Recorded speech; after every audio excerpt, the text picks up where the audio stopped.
En el nombre del Padre, y del Hijo, y del Espíritu Santo. Amén. Te damos gracias, Padre, por la oportunidad que nos das de acercarnos a tu presencia en el nombre de Jesús, tu Hijo, confiados en su palabra, en sus promesas que también son tuyas. Él fue el que nos dijo que si los padres de la tierra, siendo malos, saben darle cosas buenas a sus hijos, cuánto más tú, que eres bueno, que eres perfecto, le darás el Espíritu Santo a los que te lo pidan. Hoy, por Jesús tu Hijo, te seguimos pidiendo que nos regales el don de tu Espíritu Santo.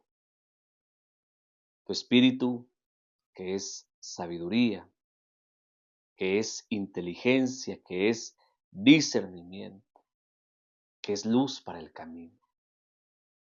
Te pedimos que en medio de las tinieblas que envuelven el mundo, de la confusión, tu Espíritu Santo sea para nosotros la luz que necesitamos para caminar y la guía para saber encaminar nuestros pasos. Que tu Espíritu nos siga instruyendo a través de tu palabra, a través de la sabiduría de la iglesia.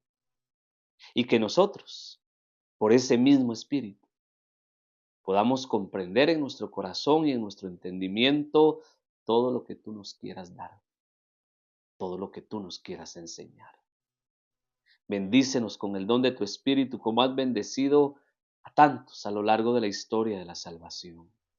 Los profetas en el Antiguo Testamento, los apóstoles en el Nuevo Testamento, y a tantos santos que a lo largo de la iglesia nos recuerdan la fuerza y el poder del don de tu Espíritu Santo. Guíanos con su luz, enséñanos con su sabiduría y permítenos tener una comunión más profunda con Él. Te bendecimos, te adoramos, te glorificamos y todo cuanto pedimos lo hacemos en el nombre de Jesús, tu Hijo. Amén. En el nombre del Padre, y del Hijo, y del Espíritu Santo. Amén. Continuamos con la segunda parte del Espíritu y los profetas en el Antiguo Testamento. Hemos avanzado ya un poco en este tema.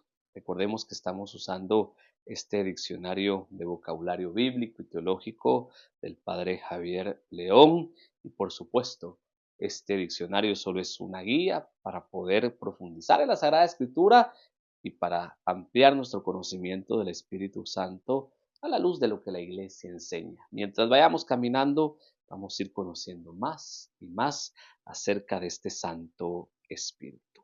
Hablamos un poco de cómo el Espíritu actuaba en algunos profetas que pusimos como ejemplo anteriormente y seguimos hoy hablando de la acción del Espíritu en los profetas. Escribe el Padre, el Espíritu al mismo tiempo que abre a los profetas a la palabra de Dios hasta revelarles su gloria divina, los mantiene de pie para hablar al pueblo y anunciarle el juicio que viene.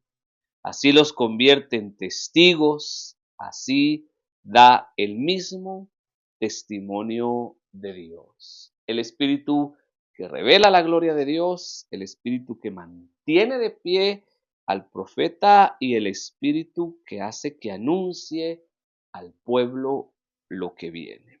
Así es que los profetas se convierten en testigos de Dios por el poder del Espíritu Santo. Pero para entender esto, como lo hemos venido haciendo en este curso, pues vamos a la Sagrada Escritura y veamos algunos ejemplos de esto, particularmente con profetas muy puntuales. El libro de Ezequiel nos va a iluminar para lo que hemos leído y también un poquito el libro de Nehemías y el libro de Zacarías. Ezequiel 3:12 y Ezequiel 8:3. Ezequiel 3:12 dice: entonces el Espíritu me levantó y oí a mis espaldas el estruendo de un gran terremoto.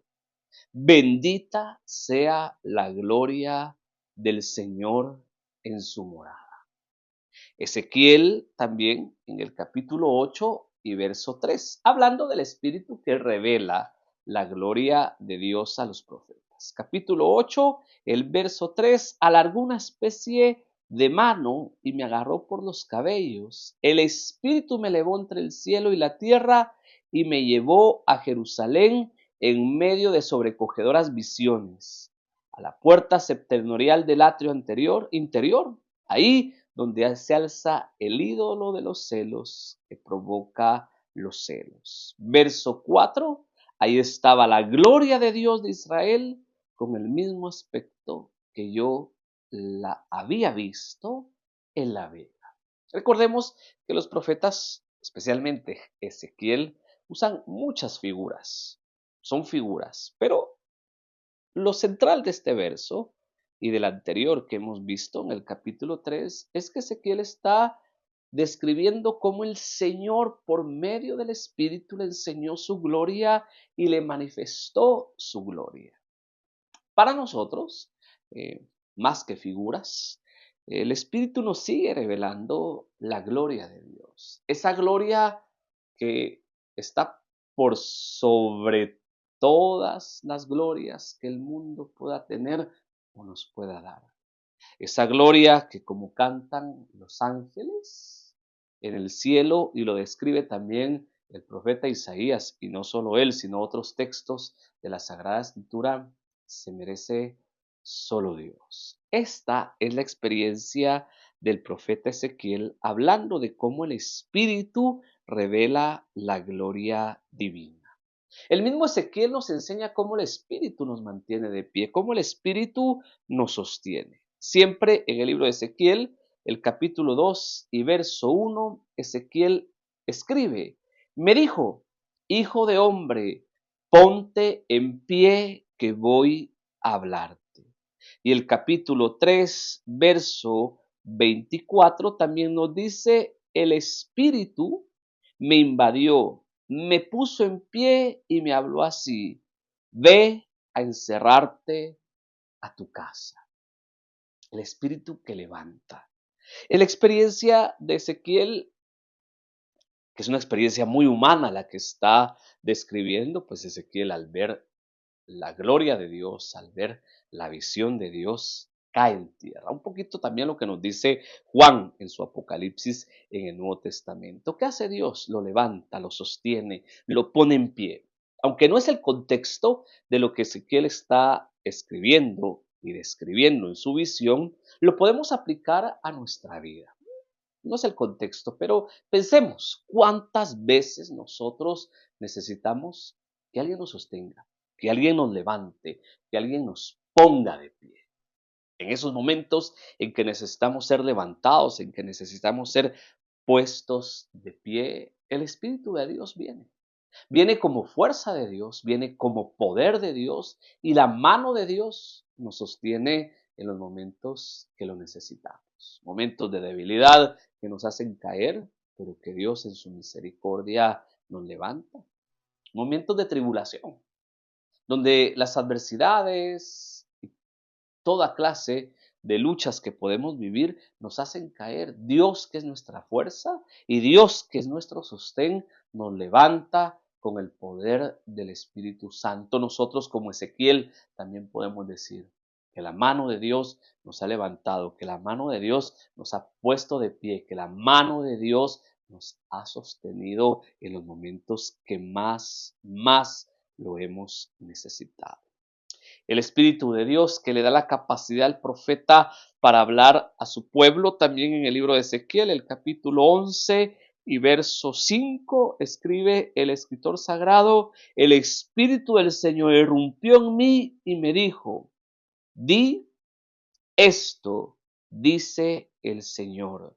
Sé bien lo que han dicho casa de Israel, conozco bien su insolencia. Aquí la palabra profética es una palabra de denuncia de parte de Dios. Y lo que ya vimos anteriormente, si lo recuerdan, es el poder de Dios, la fuerza de Dios, la palabra de Dios a través del Espíritu que irrumpe en la vida del profeta, que toma al profeta y que hace hablar al profeta. Lo decíamos, no es la palabra del profeta a Dios, que Dios tiene que confirmar. No, no es esa dinámica, por lo menos en la Sagrada Escritura. Quien invente otra cosa, no sé de dónde lo está tomando, pero no lo está tomando de la Sagrada Escritura. Es la palabra de Dios a través del profeta. Dios lo dice primero y el profeta lo pronuncia. Por eso la palabra profética tiene poder y se cumple, porque viene de Dios al profeta y a través del profeta llega al pueblo. No, ya lo dijimos, como algunos pretenden, que sea de parte del hombre a Dios y que Dios tenga que confirmar lo que el hombre está diciendo. No, es Dios que le habla al hombre, en este caso el profeta habla en nombre de Dios al pueblo y la palabra se cumple porque viene de Dios, directamente de Dios. Lo está dejando muy claro el profeta Ezequiel, y no solo el profeta Ezequiel, sino otros profetas que encontramos en el Antiguo Testamento. Dios que hace testigos a sus profetas, Dios que habla a través de sus profetas, y recordemos que testigo en la Sagrada Escritura es aquel que ha visto y que ha oído. El que ve y oye, ese es testigo. ¿Se recuerdan cuando en Pentecostés, y lo vamos a ver más adelante, los que conocemos la Sagrada Escritura, a Pedro se le está prohibiendo que hable, no tiene que decir nada, porque le están prohibiendo que hable de Jesús en Pentecostés? ¿Y qué dice Pedro a los que le están diciendo que se calle? Pedro dice, no podemos dejar de hablar de lo que hemos visto y de lo que hemos oído. El testigo habla de lo que ha visto y de lo que ha oído. El que es invadido por el poder del Espíritu Santo, el que es llenado del poder del Espíritu Santo, tiene que hablar de lo que está viendo y de lo que está oyendo. De esto nos da testimonio el profeta Zacarías. Zacarías, en el capítulo 7 y verso 12 de su libro, dice: endurecieron su corazón como el diamante para no oír la ley y las palabras que el Señor de los ejércitos había dirigido por su espíritu por medio de los antiguos profetas. Entonces montó en cólera el Señor de los ejércitos. Si leemos el verso 11 para entender el verso 12, dice: pero ellos no quisieron hacer caso, no se dejaron someter y se hicieron sordos para no escuchar. Por eso endurecieron su corazón. El profeta es testigo. El profeta habla de parte de Dios, lo que ha visto y lo que ha oído de parte de Dios.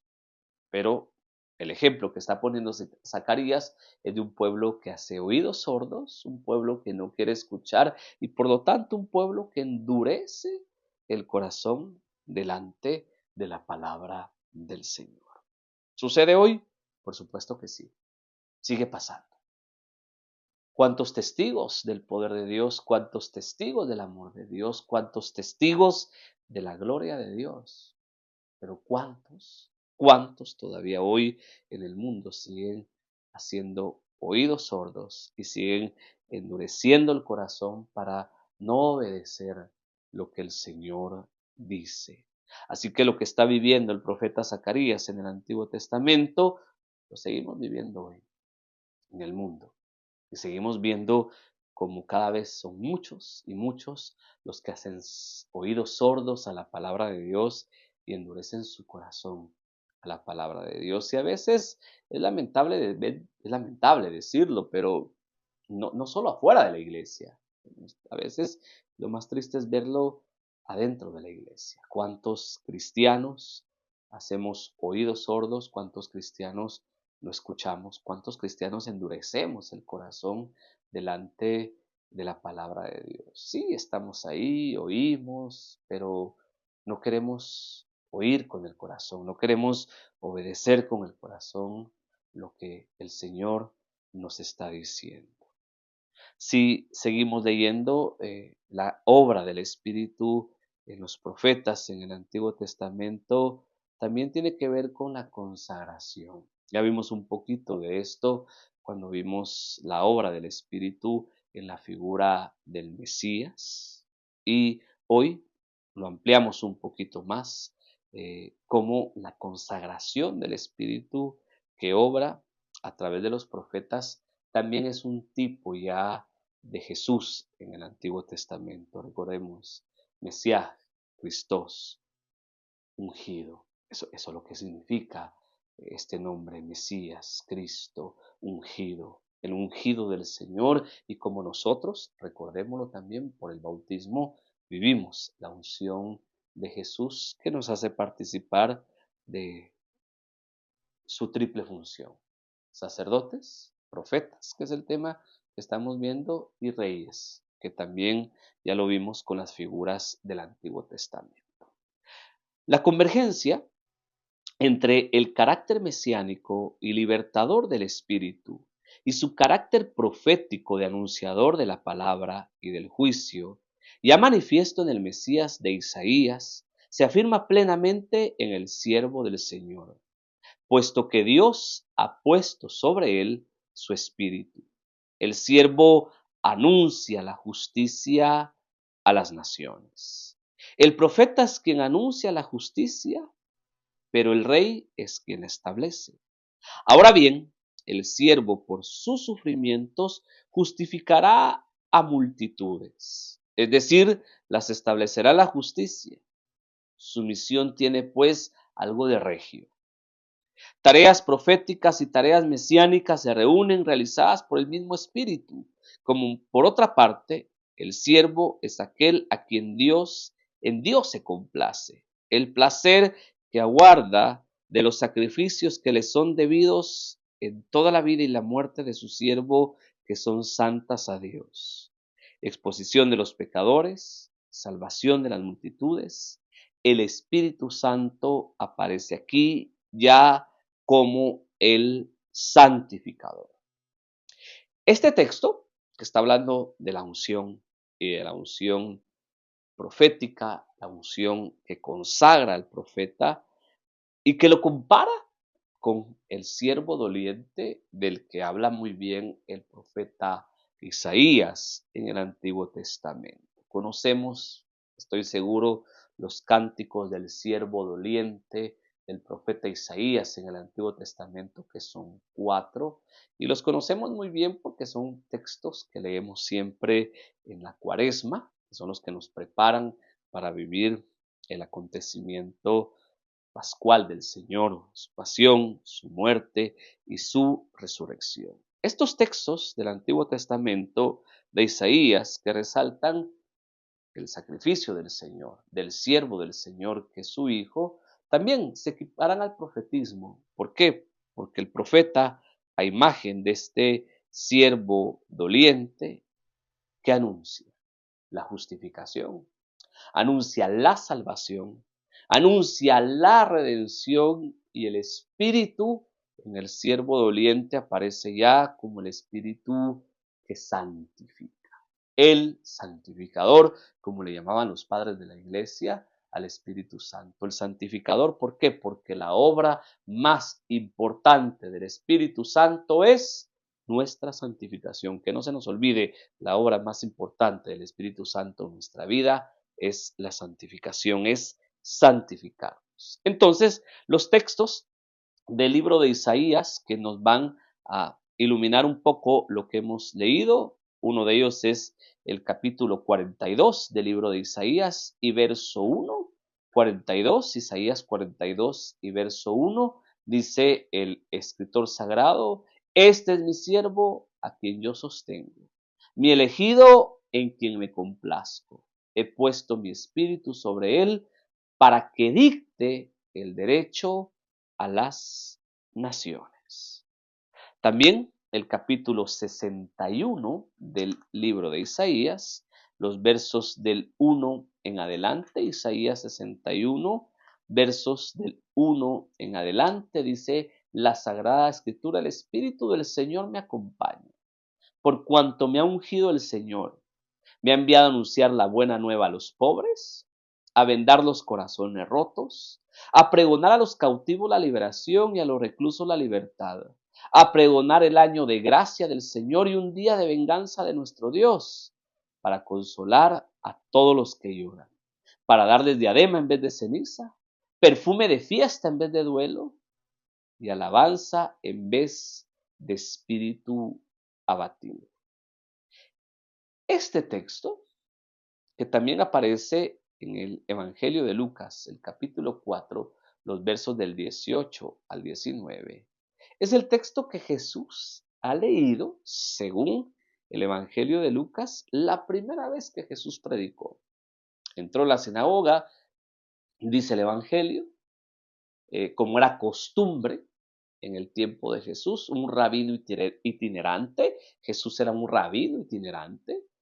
Cuando llegaba a una sinagoga se le daba a él el privilegio de leer la escritura y de predicarla. Jesús, que es rabino itinerante, llega, se le permite a él leer la escritura, toma el rollo del libro de Isaías, dice el Evangelio de Lucas, y lee este texto que él mismo se atribuye, porque él es el siervo de Dios del que habla el profeta Isaías en el Antiguo Testamento, y sabemos el resto de la historia. Ese día ya querían matar a Jesús porque dijo que sobre él se estaba cumpliendo esa profecía. Somos cristianos, somos ungidos y al igual que Jesús podemos decir que esa escritura también es para nosotros. Una escritura que compromete. ¿Por qué digo compromete? Porque si estamos ungidos por el Espíritu Santo desde nuestro bautismo sacramental, nosotros en Jesús podemos también decir esto, que hemos sido enviados a anunciar la buena nueva a los pobres, que hemos sido enviados a dar libertad a los cautivos, dar libertad a los oprimidos, que hemos sido enviados a anunciar un año de gracia de parte del Señor, hemos sido enviados a consolar a los que lloran, a darles alegría en vez de duelo, alabanza en lugar de espíritu abatido. Podríamos decir que es una especie de envío, de misión de un cristiano, de uno que está ungido por el poder del Espíritu Santo, por nuestro bautismo sacramental, nosotros podemos obrar esas obras que se mencionan en el capítulo 61 del libro de Isaías, por el poder del Espíritu Santo y por el poder del nombre de Jesús, por la unción que está sobre nuestras vidas, por el bautismo que hemos recibido. Esta es nuestra dimensión profética por el bautismo que hemos recibido. Así que atención, tenemos trabajo. Pero esto es lo maravilloso. No solo tenemos trabajo, tenemos las herramientas para ejercer ese trabajo. Por lo tanto, no hay excusa para un cristiano, no hay excusa para un cristiano que diga que no puede, porque sí puede. Y sí puede no por sus fuerzas, sino por el poder del Espíritu Santo que está en él. Un cristiano que pueda decir como San Pablo, ay de mí, si no evangelizo. Ay de mí, si no evangelizo. Hablando de la obra de la justificación, se nos cita siempre en el libro de Isaías, en el capítulo 53 y verso 11, Isaías 53, 11, después de sufrir, verá la luz. El justo se saciará de su conocimiento. Mi siervo justificará a muchos, pues la culpa de ellos soportará. Este himno lo conocemos muy bien porque cada año la iglesia nos lo lee, nos lo recuerda. El cuarto cántico del siervo sufriente. Nos recuerda cómo Jesús es el Mesías Salvador, el Hijo de Dios hecho hombre, nuestro Señor, ha vivido eso. Ha sufrido, pero después de ese sufrimiento, dice el profeta, ve la luz de la resurrección. Y cómo su sacrificio justifica a muchos, pues ha cargado con la culpa de muchos. Él es el único redentor. Él es el único salvador. Él. Pero nosotros Nosotros que estamos injertados en la cabeza, nosotros los miembros, dice San Pablo, también por Él, con Él y en Él, unidos a Él, podemos colaborar con Jesús en la obra de la redención, en la obra de la salvación. Nosotros no salvamos a nadie, nosotros no redimimos a nadie, nosotros no liberamos a nadie, nosotros no sanamos a nadie, nosotros no podemos. Pero Jesús nos lo ha dicho, unidos a Él, podemos, porque es en su espíritu, porque es en su poder, porque es en su gracia que podemos hacer las mismas obras que Él hizo, y como Jesús lo prometió, cosas más grandes harán aquellos que crean en mi nombre. Hemos sido justificados, hemos sido redimidos, hemos sido salvados por Jesús, y eso nos compromete para llevar a otros a esa justificación, a esa salvación, a esa redención que Jesús nos ha dado. Isaías capítulo 42 y verso 1, 42 y verso 1, este es mi siervo a quien yo sostengo, mi elegido en quien me complazco. Ya lo habíamos leído y lo leímos otra vez. ¿Por qué? Porque esto nos recuerda que el Señor Dios se ha complacido en Jesús, en Jesús. Y en Jesús Dios también se complace en cada uno de nosotros. El Espíritu que habitó en los profetas, el Espíritu que habló a través de los profetas, el Espíritu que actuó a través de los profetas, es un Espíritu que también actúa sobre el pueblo, también habla al pueblo y que también se manifiesta en el pueblo. La acción del Espíritu en los profetas y en los servidores de Dios es en sí misma profética. Anuncia su efusión sobre el pueblo entero, semejante a la lluvia que devuelve la vida a la tierra sedienta. Como el soplo de la vida viene a animar las osamentas desecadas. Esta fusión del Espíritu es como una creación nueva, el advenimiento en un país renovado del derecho y de la justicia, el advenimiento en los corazones transformados de una sensibilidad receptiva a la voz de Dios, de una fidelidad espontánea a su palabra y a su alianza, del sentido de la súplica y de la alabanza. Israel, regenerado por el Espíritu, reconocerá a su Dios y Dios volverá a hallar a su pueblo.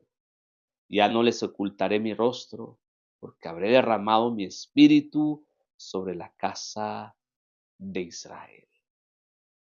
Son muchos textos bíblicos en este pequeño párrafo que hemos leído, pero esto nos recuerda lo que ya vimos en los jueces. Si se recuerdan, cuando Moisés toma a los que le van a ayudar a gobernar el pueblo, Dios toma una porción del espíritu que puso sobre Moisés y lo pone sobre los jueces, y los jueces comienzan a profetizar. Se habían quedado unos en el campamento que Moisés no había elegido. Un poco de la unción que Dios derramó sobre estos también recae y alcanza a los que estaban en el campamento, se ponen a profetizar. Literalmente le llevan la queja a Moisés, y Moisés que responde: ojalá un día todo el pueblo profetice.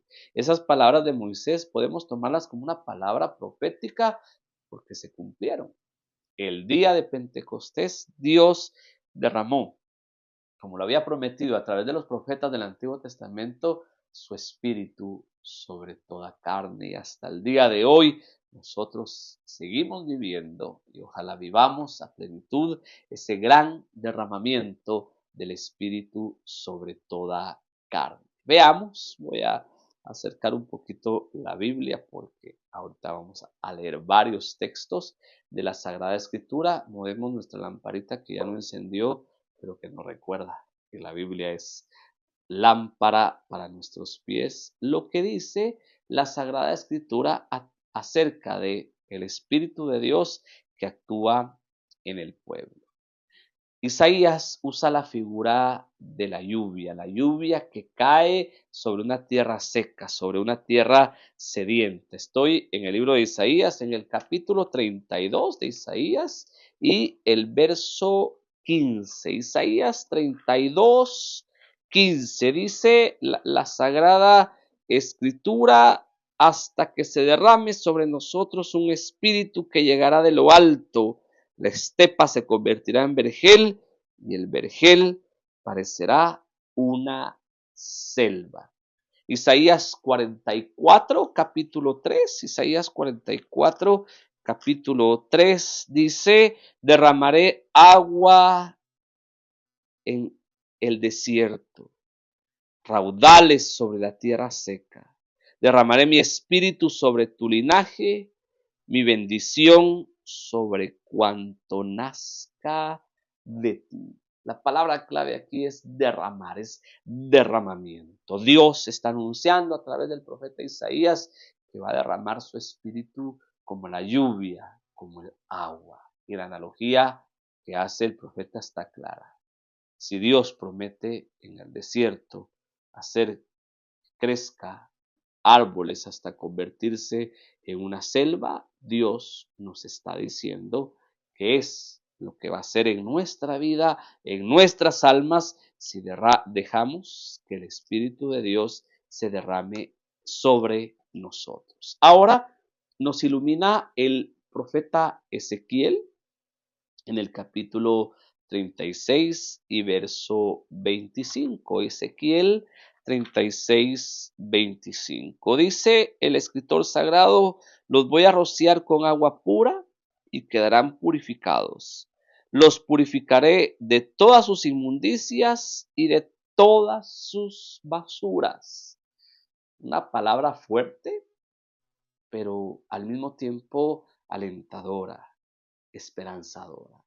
El derramamiento del Espíritu como agua que limpia, como agua que purifica, como agua que santifica, como agua que nos limpia de toda la basura, pecado, incluso emocional, esas heridas que tenemos, todo aquello que no nos deja vivir la paz, la alegría, el gozo que vienen del Señor. El Espíritu viene entonces así a limpiarnos, a purificarnos. Y por supuesto, ya lo hemos citado, pero lo leemos, la profecía del profeta Joel, que Pedro en el Nuevo Testamento, específicamente en el libro de los Hechos de los Apóstoles, el día de Pentecostés, va a repetir literalmente cuando la gente llega, los ve orando en lenguas, la gente dice que está borrachos y Pedro dice: no, hoy se ha cumplido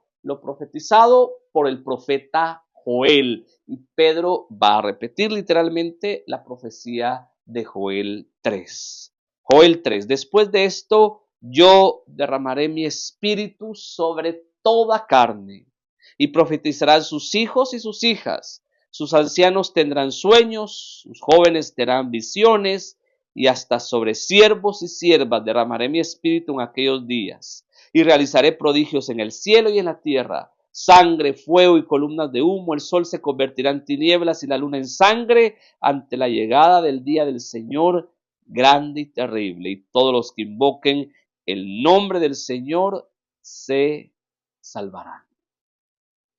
Derramamiento. Lo que dijo Moisés: ojalá todo el pueblo profetizara. Joel anuncia que va a llegar ese día, y ese día comenzó, el día de Pentecostés. Dios derramó su espíritu sobre toda carne. Las figuras de fuego, humo, tinieblas, sangre son figuras que anuncian la manifestación de Dios. Teofanía, está la palabra. Son signos teofánicos. Cuando hablamos de signos teofánicos, estamos hablando de los signos, de las manifestaciones que aparecen en la Sagrada Escritura cada vez que Dios se presenta, cada vez que Dios se revela, cada vez que Dios habla, cada vez que Dios se manifiesta. Vemos estas figuras en el Antiguo y en el Nuevo Testamento. Así que no es para asustarnos, ni mucho menos para entenderlos en la literalidad de los signos, sino para recordarnos que son signos teofánicos, que son signos de la manifestación de Dios. Hay un capítulo completo del libro de Ezequiel que no lo vamos a leer por cuestión de tiempo, que es todo el capítulo 37, bueno, no todo, la mitad del capítulo 37, donde Ezequiel tiene esta visión de los huesos secos. Ezequiel tiene esta visión, el Espíritu lo lleva a un valle que está lleno de huesos secos y Dios le habla y le dice a Ezequiel que ese valle lleno de huesos secos representa al pueblo de Israel. Esto es fácil de entender lo que está diciendo Dios a través de esta visión, es que su pueblo está muerto, es que está muerto, y Dios le pide a Ezequiel que profetice. Atención, Dios le pide a Ezequiel que profetice. Otra vez la misma dinámica. Es Dios el que habla y es el profeta que pronuncia la palabra de Dios y por eso la palabra profética se cumple. El espíritu viene, Ezequiel ve que los huesos se empiezan a unir, le salen músculos, nervios, piel, parece un ejército puesto en pie, dice Ezequiel, pero le hacía falta algo, el espíritu. Por eso Dios le dice otra vez a Ezequiel que profetice para que el espíritu venga, y en el verso 10 dice, yo profeticé como se me había ordenado y el Espíritu entró en ellos. Entonces revivieron y se pusieron de pie. Era un ejército enorme, inmenso. Revivieron. Vida. Ya parecían vivos. Ya no eran un montón de huesos secos. Ya se habían unido. Ya parecían que estaban vivos, pero les hacía falta lo más importante. El Espíritu de Dios. El Espíritu de la vida. Esta profecía se puede aplicar a cualquier tiempo. Esta visión se puede aplicar a cualquier tiempo. Estamos hablando del pueblo de Dios, del Antiguo Testamento. Nosotros como cristianos católicos decimos somos el nuevo pueblo de Dios. Y sí, somos el nuevo pueblo de Dios, pero, atención, también podemos estar como esta visión de Ezequiel, ser un montón de huesos secos. Podemos aparentar que estamos vivos, como sucede ante la primera profecía de Ezequiel. Pero nos puede hacer falta lo más importante, el espíritu de la vida de Dios que actúe en nosotros, que actúe a través de nosotros y que seamos, como dice Ezequiel, un ejército enorme, inmenso. Ante esto, Dios le dice a Ezequiel, verso 11, hijo de hombre, estos huesos son toda la casa de Israel. Ellos andan diciendo, se han secado nuestros huesos, se ha desvanecido nuestra esperanza, todo ha acabado para nosotros. Por eso profetiza y diles, esto dice el Señor, voy a abrir sus tumbas, los sacaré pueblo mío y los llevaré de nuevo a Israel. Sabrán que yo soy Yahvé cuando abra sus tumbas y los haga salir de ellas, pueblo mío. Infundiré mi espíritu en ustedes y vivirán. Tal vez nosotros a veces también necesitamos esto. Que el Señor nos levante. Que el Señor nos saque de las tumbas donde estamos. Pongámosle nombre a esas tumbas, cualquiera. Cualquiera. Enfermedades, dificultades, adversidades, pecados, faltas. No importa cuál sea el nombre de la tumba donde nos encontremos, Dios, a través del profeta, nos recuerda su promesa. Él nos puede sacar, Él nos puede levantar y Él puede infundir en nosotros la vida que viene por medio de su Espíritu. Por medio de su Espíritu. Esta efusión del Espíritu esta fusión del Espíritu, de la que también siguen hablando profetas otra vez como Isaías, el profeta Isaías en el capítulo 59 y verso 21, Isaías 59, 21 nos dice, cuanto a mí, esta es mi alianza con ellos, dice el Señor. Mi espíritu que he derramado sobre ti y mis palabras que he puesto en tus labios no caerán de tu boca, ni de la boca de tu descendencia, ni de la boca de la descendencia de tu descendencia, dice el Señor, desde ahora y para siempre.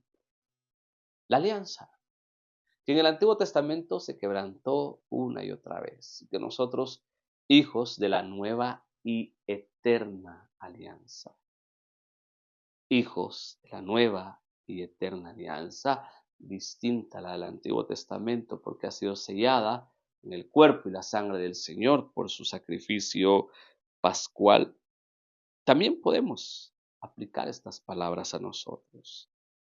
El Espíritu ha sido derramado sobre nosotros. Y ahora nos corresponde a nosotros hacer vida a esta promesa, que la palabra de Dios esté en nuestra boca, pero no solo en nuestra boca, que esté en nuestro corazón, que esté en nuestra descendencia y en la descendencia de nuestra descendencia. En otras palabras, que esté en todas nuestras generaciones. No solo porque las hablemos.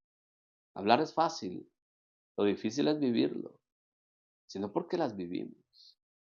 Y si las vivimos por el mismo Espíritu de Dios, que las vivan nuestras generaciones y por el mismo Espíritu de Dios las generaciones de nuestras generaciones. O sea, que toda nuestra descendencia viva la palabra de Dios. También el salmista habla de esto. Si nos vamos al libro de los Salmos, el salmista dice en el Salmo 143, verso 10, enséñame a cumplir tu voluntad, tú que eres mi Dios.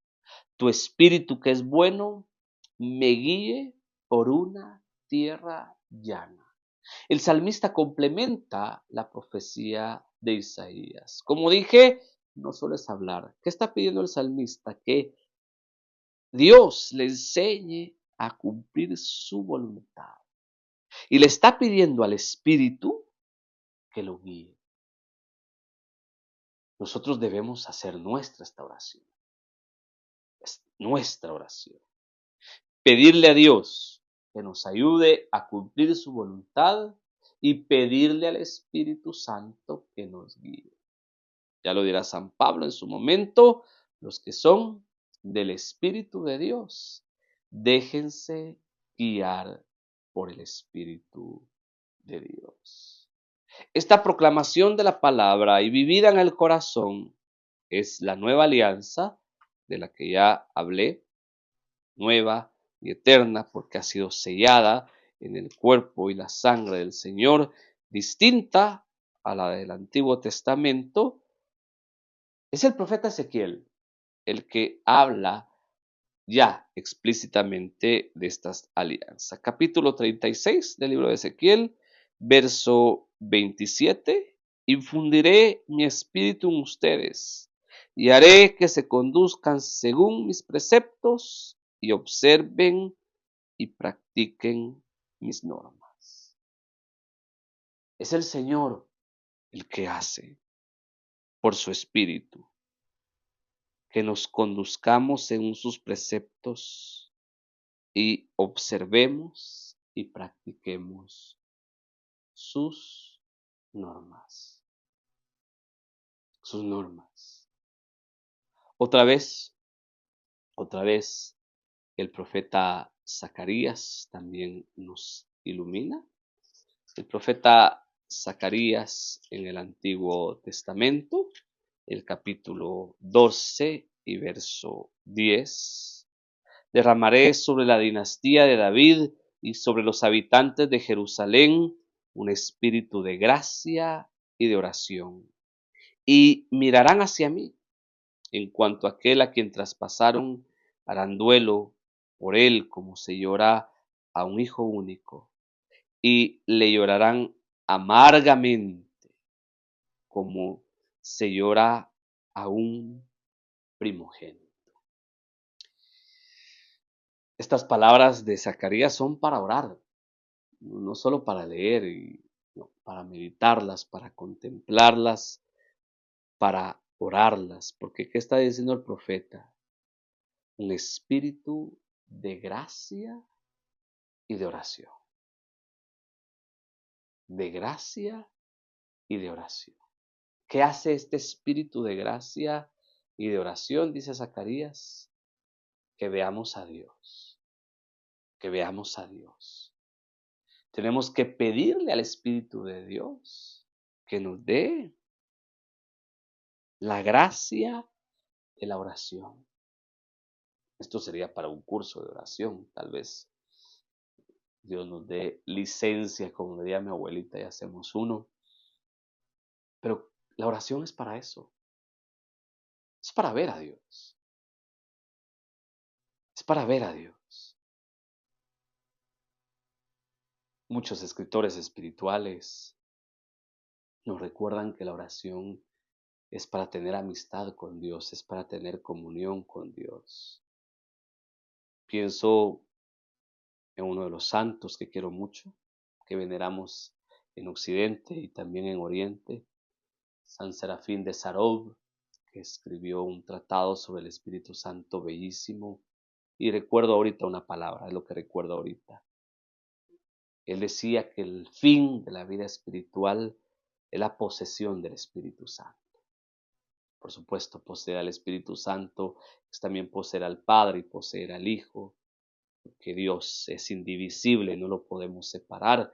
Poseemos al Padre, al Hijo, al Espíritu Santo y también la Trinidad nos posee porque nos habita.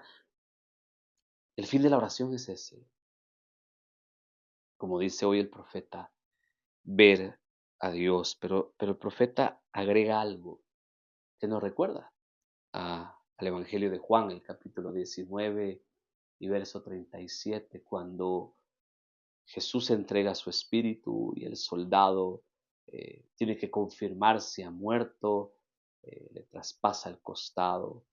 Y ahí el evangelista recuerda estas palabras de Zacarías: y contemplarán al que traspasaron, al que traspasaron. Contemplar al crucificado, contemplar al que ha derramado su sangre por nuestra salvación. Y todo esto es posible por este espíritu de gracia y por este espíritu de oración del que está hablando ya el profeta Zacarías.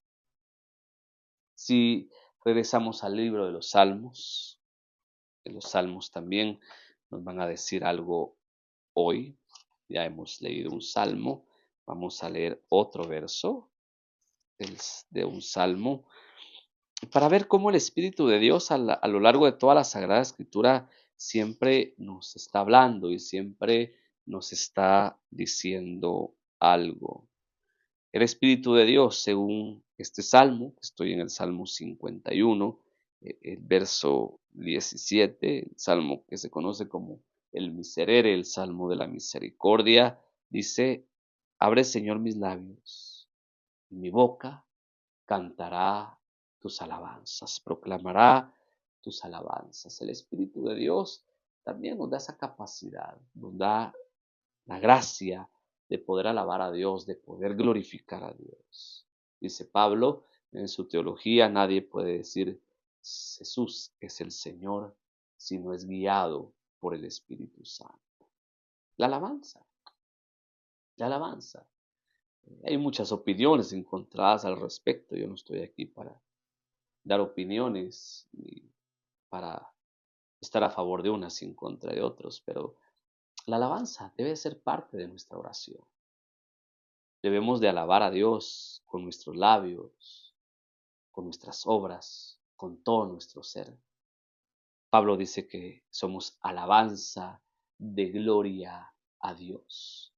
Y para quienes nos siguen, no lo saben, en Spotify están nuestras meditaciones, de las que enviamos diariamente, aunque estos meses he estado un poquito inconstante en la meditación diaria porque he tenido muchas cosas que hacer, Pero estas meditaciones comenzaron en la pandemia, meditando, valga la redundancia, en los escritos de Santa Isabel de la Trinidad, carmelita, una buena amiga mía. Ella escribió dos tratados maravillosos que están ahí compartidos en las meditaciones de Spotify. La primera es El cielo en la tierra y la segunda es Alabanza de gloria.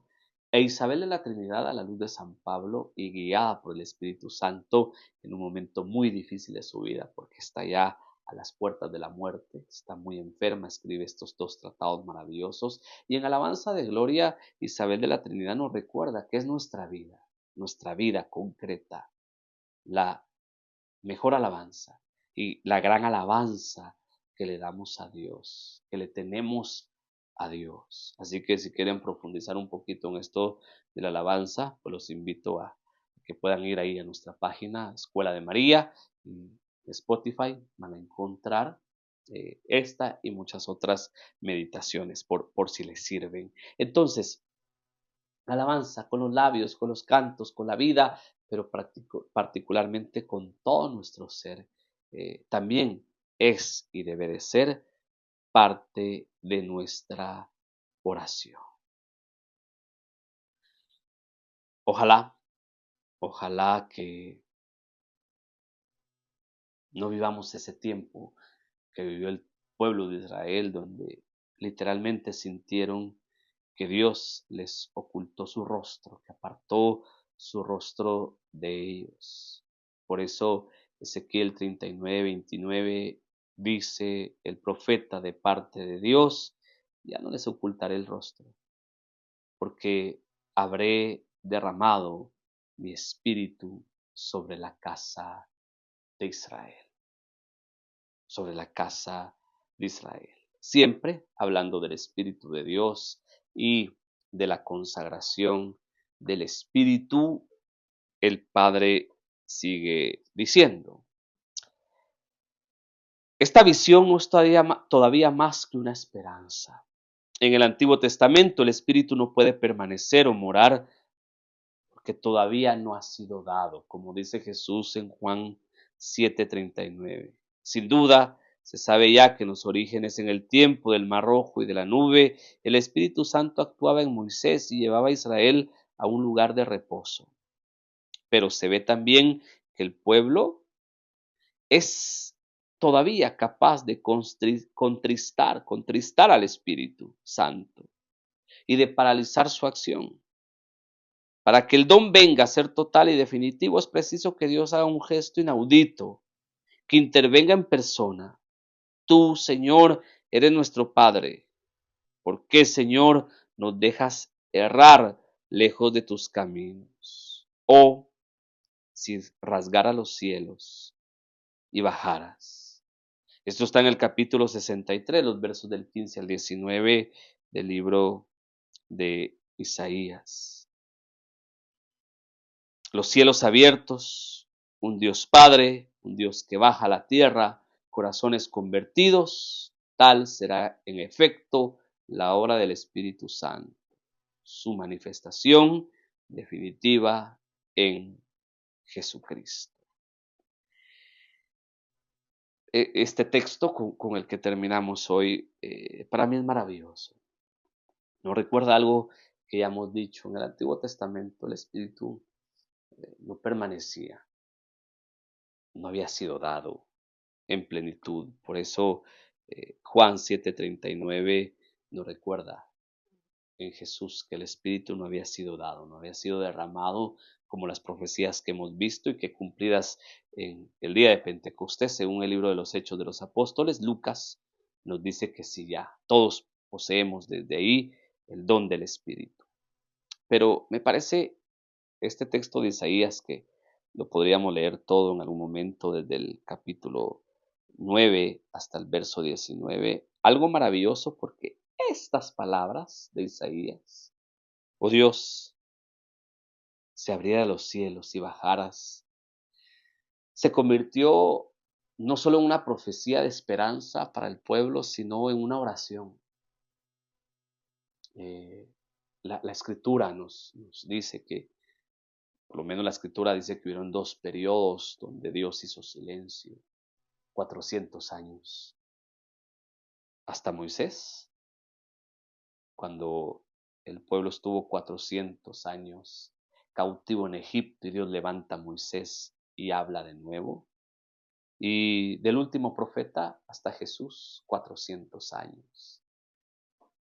Eh, Antes de la venida de Jesús, creo que estas palabras de Isaías marcan un momento muy particular en la historia del pueblo de Dios, porque el pueblo oraba y el pueblo anhelaba que Dios abriera los cielos y que bajara. Yo particularmente cuando leo esto pienso que Dios lo hizo literalmente con la encarnación de su Hijo. Él mismo baja del cielo. Cuando Dios se encuentra con Moisés en el desierto, eh, a mí me emocionan mucho las palabras de Dios a Moisés cuando le dice, he visto el sufrimiento de mi pueblo, he escuchado su clamor y por eso he venido yo. El Dios que ve nuestro sufrimiento, el Dios que escucha nuestro clamor y el Dios que se hace presente para salvarnos. Pero en ese tiempo fue a través de un profeta particular, Moisés. Por eso el autor de Hebreos comienza su libro diciendo, de muchas maneras nos habló Dios en el pasado por medio de los profetas, pero en este tiempo nos ha hablado por medio de su Hijo Jesús. Este tiempo es el nuestro, que estamos viviendo los tiempos mesiánicos. Podemos decir que estas palabras de Isaías, esta profecía de Isaías es cumplida. Dios abrió los cielos y bajó, se hizo hombre, el misterio maravilloso de la encarnación. Y Dios se hizo hombre. Y en Jesús, Dios nos puede decir con más autoridad que la de Moisés, que ha visto nuestro sufrimiento, que ha escuchado nuestro clamor y por eso Él mismo ha bajado para salvarnos, para sanarnos, para liberarnos. Nos quedamos ahí hoy.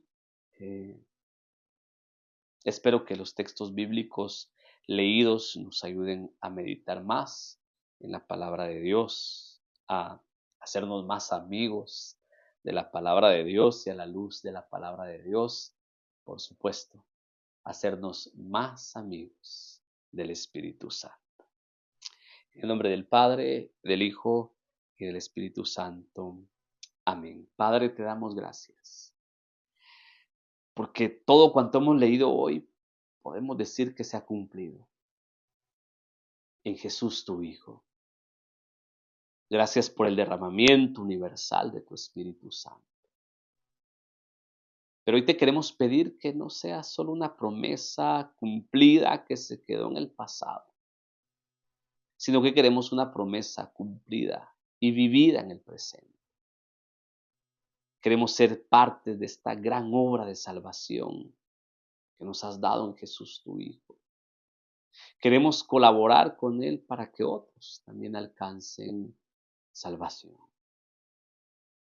Padre, gracias. Gracias porque creemos que has abierto los cielos y que en Jesús, verdadero Dios y verdadero hombre, te has hecho presente en medio de nosotros y has traído la salvación tan anhelada. Cuando escuchamos a Felipe decirle a Jesús, muéstranos al Padre, y escuchamos a tu Hijo decir, quien me ve a mí, ve al Padre, nos alegramos. Nos alegramos porque en Jesús hemos visto tu rostro y seguimos viendo tu rostro. Por eso en Jesús, Padre bueno, te pedimos. Sigue enviando tu Espíritu sobre nosotros, sigue derramando tu Espíritu sobre nosotros, sigue manifestando tu Espíritu en nuestras vidas y a través de nuestras vidas manifiesta su poder a los otros. Queremos ser testigos de tu poder, de tus maravillas, de tus prodigios, de tu misericordia.